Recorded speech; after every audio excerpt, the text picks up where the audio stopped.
अस्सलाम वालेकुम नाज़रीन। वज़ारत क़ानून ने सदर आरिफ अलवी को क्यों साफ जवाब दे दिया है, इस वीडियो में आपको इसकी तफसील बताएंगे। लेकिन इससे पहले आपसे गुजारिश है कि अगर आपने इस चैनल को अभी तक सब्सक्राइब नहीं किया तो लाजमी कर लें ताकि हमारी तमाम नई आने वाली वीडियोस आप तक पहुंचते रहें। नाज़रीन, आपको याद होगा कि 23 अगस्त को पाकिस्तान के सदर डॉक्टर आरिफ अलवी ने मुल्क में आम इंतखाबात की तारीख के फैसले के लिए chief election commissioner Sikandar Sultan Raja को ख़त लिखा था, जिसमें चीफ इलेक्शन कमिश्नर को इंतखाबात की तारीख के लिए मुलाकात की दावत दी गई थी। इस ख़त के जवाब में इलेक्शन कमीशन ने सदर से मुलाकात की पेशकश को मुस्तरद करते हुए डॉक्टर आरिफ अलवी को जवाबी ख़त लिखा था,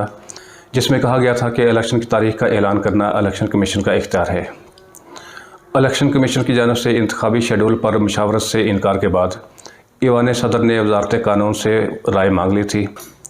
ताहम ताज़ा तरीन खबर यह है कि वफाकी वज़ारत क़ानून और इंसाफ ने भी सदर आरिफ अलवी की तरफ से लिखे गए ख़त का जवाब देते हुए कहा है कि मुल्क में आम इंतखाबात की तारीख इलेक्शन कमीशन ही देगा।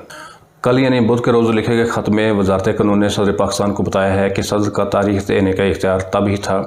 जब वो आर्टिकल 58 के तहत असम्बली अपने इख्तियार से तहलील कर दे।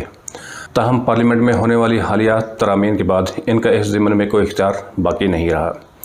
जवाबी ख़त में वज़ारत क़ानून ने मज़ीद कहा है कि असम्बलियाँ चूँकि वज़ीर-ए-आज़म की सिफारिश पर तहलील हुई, इसलिए इलेक्शन कमीशन के पास ही आइंदा आम इंतखाबात की तारीख देने का इख्तियार है और इलेक्शन एक्ट में हालिया तरमीम के बाद इलेक्शन कमीशन ही तारीख दे सकता है। नाज़रीन, खुलासा इस खबर का यह है कि ना इलेक्शन कमीशन सदर से मुलाकात के लिए राज़ी है, ना वज़ारत क़ानून सदर को कोई कानूनी जवाज़ फराहम करने के लिए राज़ी, जिसके तहत सदर अपने किसी इख्तियार को इस्तेमाल करते हुए सितंबर में अपने ओहदे की मुद्दत मुकम्मल होने से पहले कोई ऐसा हुक्म जारी कर सकें जिससे PTI को कोई फ़ायदा हो सके। इससे पहले आपने देख ही लिया कि ऑफिशियल सीक्रेट एक्ट और आर्मी एक्ट तरमीमी बिल की मंजूरी के मामले पर भी उन्होंने जो ट्वीट की वो खुद उनके अपने बेख्तियार स्टेटस को ज़ाहिर करती है, जिसकी वजह से उन्होंने इन एक्ट से मुतासर होने वालों से माफ़ी भी मांगी। हालिया ख़त सदर की जानिब से शायद आखिरी कोशिश थी कि जाते जाते वो कोई फ़ायदा अपनी जमात को पहुँचा सकते, लेकिन अब ज़ाहिर लगता यही है कि अब सदर मोहतरम सितंबर का इंतज़ार सुकून से करेंगे।